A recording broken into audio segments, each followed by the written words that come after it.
Asalamu'alaikum all, welcome back to my channel. I pray that you are all in the best of health and iman.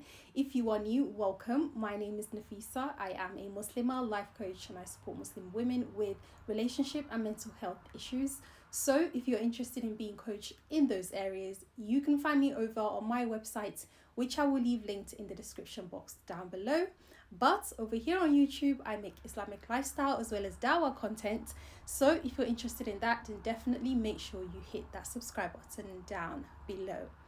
So, brothers and sisters, today's video, I'm going to be talking about trauma. This is a video I've been wanting to make for quite a while now. So I'm so glad that I'm finally getting to it. I'm going to talk about how trauma relates in our relationships, especially in our romantic relationships, and how it shows up in our adult romantic relationships. So without any further ado, guys, let's jump straight into today's video. So what is trauma? Trauma is a very stressful or frightening event that happens to a person at some point in their lives, and it leads that person to then develop certain behaviors later on in their lives if it's not dealt with. Now, when we talk about psychological or emotional trauma, we can identify that trauma in terms of the way we then behave or respond to other people in our lives, especially those who are most close to us. So now that we've cleared out what trauma is, let's talk about some of the impact that it can have in our relationships, either with our friends or family, our partners, and so on and so forth. So one of the ways in which trauma can show up in a person's life is through abusive and aggressive behavior. Now, I'm not saying that everyone who behaves in an abusive or an aggressive way is traumatized, but if you look into the history of the person who is behaving abusively or aggressively, you may find that at some point in their lives, they also experienced something quite similar.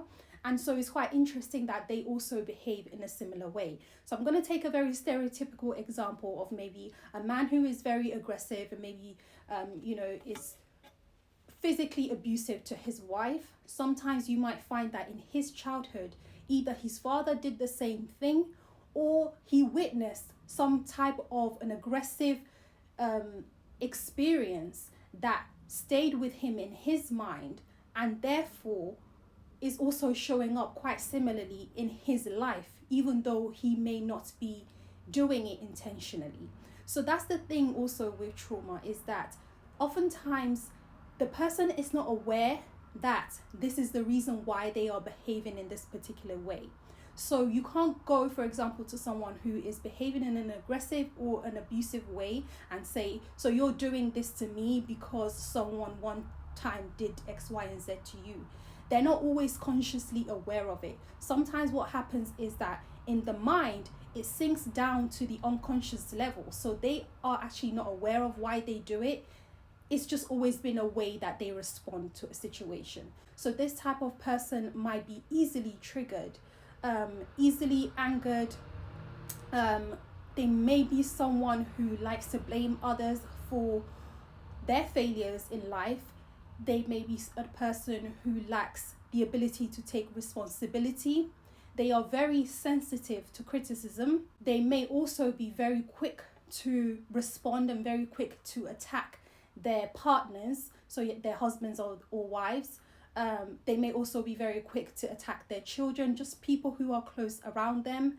Their demeanor in general is never really a calm demeanor, rather is always them being in this defense mode.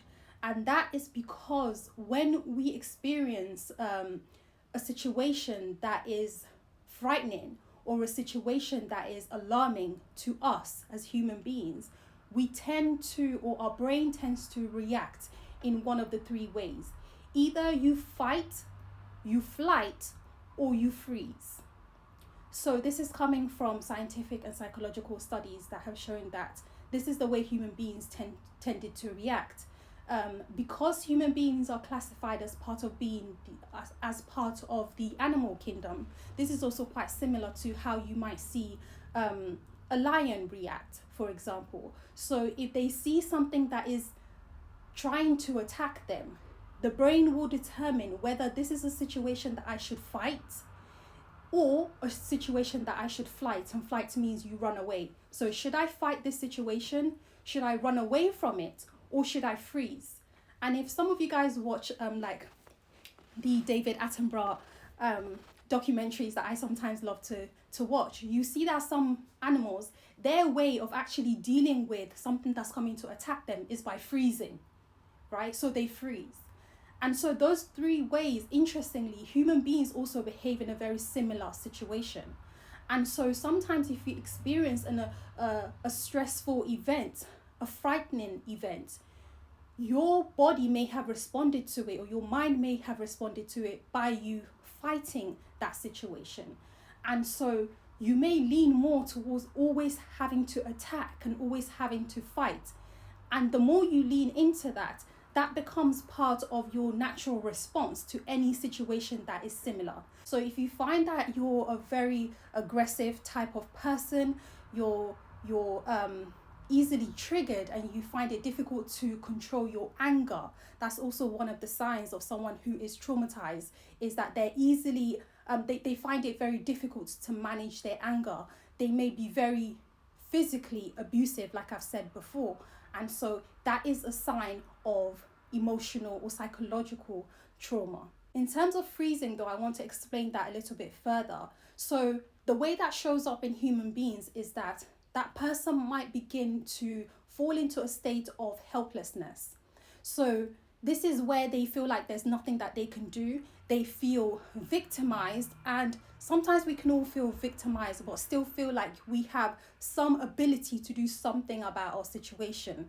Whereas someone who has been traumatized, they may feel that sense of helplessness, but to an extreme, to the point where they don't try to do anything to help themselves. They just kind of give up, right? So that can also be a sign of trauma. The next way that trauma can show up in a person's life or in their relationships is by causing them to have rigid and negative beliefs about the world. This individual might be someone who always comes up with the worst case scenario.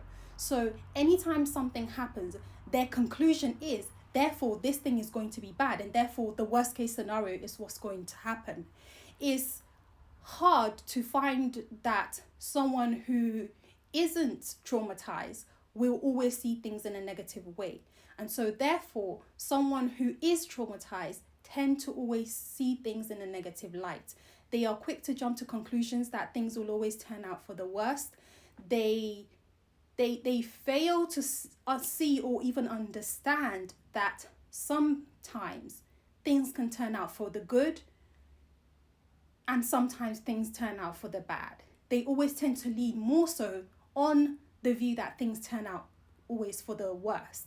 And again, some of you guys might be saying, yeah, but that might be because they've always had bad experiences and things did always turn out for the worst. First and foremost, that sentence is incorrect. No, it's difficult to say that someone has always had a bad or a negative experience in life. It may have been that they have had more negative experiences, but to say always indicates or gives an idea of it being like 100% of the time they've had negative experiences, and that's not always true. We're using always here a lot. And so the inability to see the positive side of life leads to an inability to trust. So you might end up with a lot of trust issues, and some of us have a lot of these trust issues in relationships because we have been traumatized by our experiences in previous relationships. So if we don't work on dealing with our trauma and overcoming it, it has the ability to destroy further the experiences that come in later relationships. And if the relationship that you have later on also turns out bad, then it goes back to confirming the negative belief that you had before, that people can't be trusted. And so you'll just end up in this cycle. So if someone is suffering from lack of trust for no reason, it might be a sign of trauma. And again, this is not to blame the person who has experienced trauma, but it's a sign to say something is not quite right, and that person might have some work to do in terms of their mental health so that they can overcome it. Because the issue with not being able to trust others, or not even being able to trust your partner in your relationships, is that sometimes that can lead to controlling behavior. So where you try to monitor and control absolutely everything that the other person is doing, even though you have no evidence for it, and even though they've never actually done anything to you. Why? Because of the previous experiences that you've had. And so because of that negative belief, your behavior becomes controlling, because you're then trying to manage this person so that they don't repeat the negative experience that you've had before.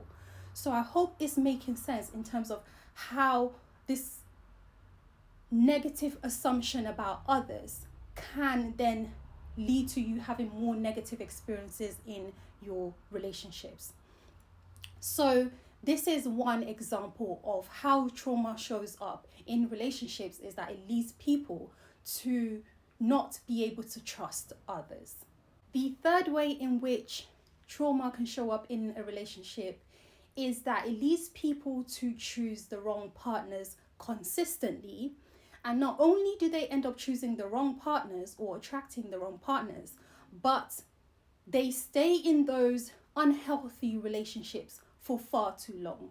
When you're traumatized, sometimes you may choose to freeze, like I said before. And that state of freezing sometimes for us human beings might look like you not responding, you feeling like you're in a state of helplessness. And that definitely also has an impact on your self-esteem. So when your self-esteem is low, when you think less of yourself, you tend to attract people who like to engage with those who don't have a healthy sense of self-esteem. So a classic example would be narcissists. Narcissists thrive on being in a relationship with someone who has low self-esteem. And if that person doesn't have a low self-esteem, narcissists will usually try to lower that person's self-esteem so that way they can have the control over that person the way that they wish to have the control over the person.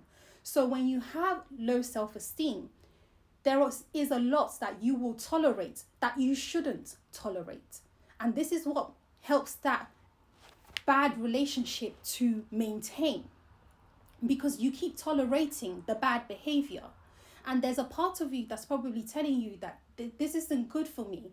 I really shouldn't be taking this, but I don't know why I take it. I take it every time, and he does it over and over again, or she does it over and over again, and I keep taking, and I don't know why I can't just stand up for myself. That could be coming from the trauma, from that feeling, getting into that state of helplessness, right? And so it impacts your self-esteem. And then later on, you begin to develop this sense of, well, maybe I can't do better out there. Again, going back into that negative belief and always being stuck there. If you're with someone who mistreats you, but deep down inside, you believe that you can't get any better out there, you're going to stay in that toxic relationship, because as far as your mind is concerned, that is the best that you think you will ever have. Versus if you actually believe that there is better out there, then you're probably less likely to put up with the toxic behavior. You're probably more likely to leave and then to pursue what you feel you deserve. So again, sometimes some of these things are on the conscious level, and sometimes some of these things are deep and unconscious, and we don't really know why we take bad behavior from others. Sometimes it is because you lack self-esteem, and sometimes it's because your deep core belief. When we speak about core beliefs in psychology, we're talking about the belief that's really driving everything else. Your core belief might actually be that you are undeserving, or that you will never find anything better. And if you're in a toxic relationship and your partner is also telling you that you're never going to find anything better than me, or anyone better than me, then every day you have that confirmation of, oh yeah, I'm never going to find anything better. I better manage this because, my age, because my size, because of whatever, because I'm not really a good person, because I'm not attractive anyway. So who's going to want me? And so you end up remaining in negative, toxic, unhealthy relationships for so long. And sometimes it takes detrimental events to force you to actually leave. And even then, sometimes people are still holding on to dear life, and the relationship is toxic. Everyone else around them is telling them that this relationship is toxic, is bad for you, but they can't see it. They can't see it. And maybe this is the reason why some of us get frustrated with others when we're trying to advise them and say, look, what you're in is no good for you. And you've been telling them for the last 15 years and they're still with this same person that's just bringing so much toxicness into their lives. And it's not until that person does something dramatically bad that they finally wake up. Or it's not until that person then decides to leave that the person who's traumatized then is like, oh my God, I put up with so much and they still left me. Getting into unhealthy relationships is oftentimes a sign of trauma. Not always. Sometimes people just put on an act, and so you're fooled into thinking that they are who they're not, and so you make a mistake. But sometimes it can be a sign of trauma. The fourth way that trauma shows up in a relationship that I really want to touch up on, and this is not how it shows up in a romantic relationship, but this is how it shows, this is one of the ways that it can show up in a parent to child relationship. And that is that the child suffers the same behavior that the parent suffered from their parent. And this pattern, this link, some people call it like the curse, right? Like some people feel like they're cursed in life. Some people feel like, oh, it's interesting how my mom experienced this, and you know, she ended up doing the same thing to me, and I'm going through everything she was going through when she was a child. If you guys watch the program Iyanla Fix My Life, you'll notice that when she tries to coach and help some of the people, that the clients that she sees, and she digs deeper into their history, you find that a lot of the people who abuse their children, a lot of the people who neglect their kids, they also had parents who did the same thing to them. And so that is also stemming from trauma. And so if you notice a negative pattern of behavior that you said to yourself, I'm never going to do to my kids, and you find yourself doing the same thing to your kids, and interestingly, your mom did the same thing to you, then it may be as a result of the trauma you experienced as a child from your mother. And so that's why you're now displaying that same behavior to your kids. Again, it's not always on a conscious level. So I don't want people to then, you know, if you have a mother that you're having these type of relationships with, to then start blaming her because she might not even be aware. And that is the thing with trauma. Sometimes it drops to the unconscious and you're not always even aware of why it is that you're behaving in these certain type of ways. And so that is why things like therapy can be so helpful. Again, make sure as Muslims you go for the type of therapy that isn't against the deen. But if you see a therapist, or you see a counselor, you see a mental health coach, they can help you to identify some of these traumas. And that is the first step in dealing with the trauma, is being able to identify what your traumas are and then begin to work on it. So I've mentioned these 4 ways in which trauma can show up in relationships, especially in romantic relationships. And if you find that at least one or 2 of these rings true for you, then I highly recommend that you see a mental health profession. Counseling has helped me so much, and now I'm at a point where I can identify some of my traumas and how they show up in my life. And so because I'm more aware of them, I'm now trying to reverse that process, and it's so healthy for you. You know, for me, after having Iman, the most important thing a person can do for themselves is to have a good mental health, is to have a healthy mental health, a positive mental health. Like once your perception of the world changes, everything changes. You know, your emotions change, everything changes. You just feel a lot more calmer, you feel a lot more at peace, because up here, you're okay. you know. So I hope this has been helpful. If you guys want me to go into more detail about these type of things, then let me know. If you have any other comment you want to make in the comment section down below, let's have a discussion about this. How do you feel like trauma is showing up in your life, and what do you think you need to do about it to start working on improving it? Because we don't just want to identify it and leave it there. We absolutely want to work on it and improve it, because trauma doesn't often have positive impact in our lives. It usually leaves negative impacts in our lives. So I hope this video has been helpful in helping some of us identify some of the traumas that we may have experienced and how they are now impacting our relationships. So if you have enjoyed this video, guys, please make sure you give it a thumbs up. Please share it with anyone out there that you feel may benefit from the contents of today's video. And inshallah, I will see you guys in my next video. Assalamualaikum wa rahmatullahi wa barakatuh.